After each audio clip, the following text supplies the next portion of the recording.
యేసు రక్తమే జయం పరిచర్య ప్రియ రక్షకుడైన యేసుక్రీస్తు నామమున ఈ ఉదయకాలంలో మీ అందరికీ శుభములు కలుగునుగాక.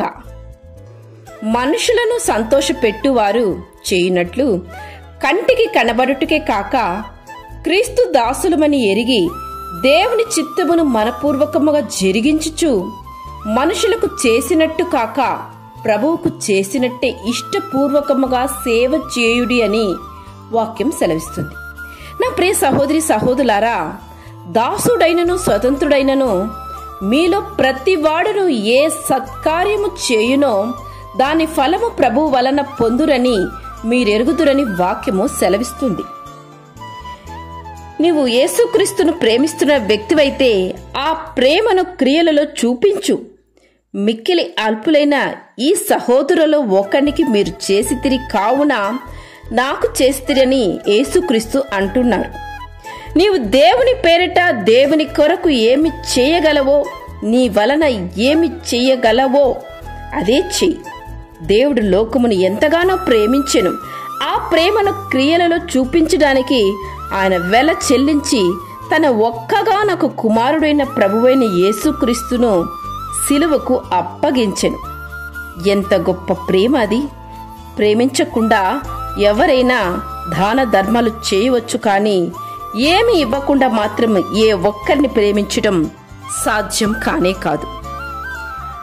ఈ లోకంలో మనము సాధారణంగా చూస్తూ ఉంటాము, ఇతరులకు ఏదైనా మనము చేస్తున్నట్లయితే అది 100 సారి ఇతరులకు తెలియడానికే చేస్తూ ఉంటాం, తెలియపరుస్తూ ఉంటారు.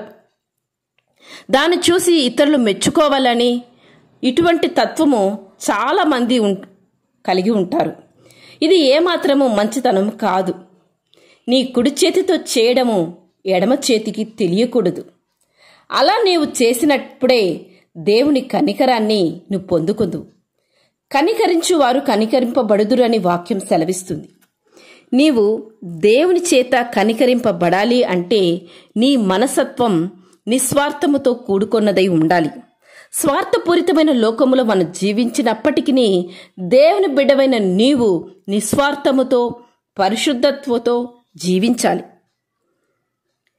ఇంటికి ఎవరైనా వస్తే విసుక్కొనక సనుక్కొనక మీకు కలిగి ఉన్న వాటితో ప్రేమతో క్రియల్లో వారిని మీరు ఆహ్వానించాలి.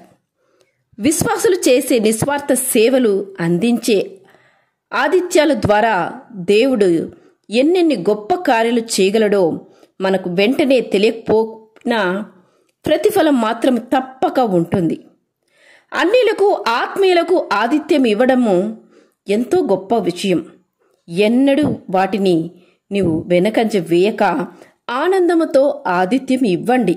గొప్ప ఆశీర్వాదములను పొందుకోండి.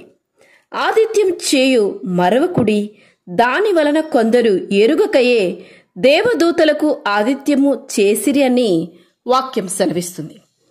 కనుక ఇటువంటి మనసత్వం నీకు కావాలని దేవుని చెంత ప్రార్థించు.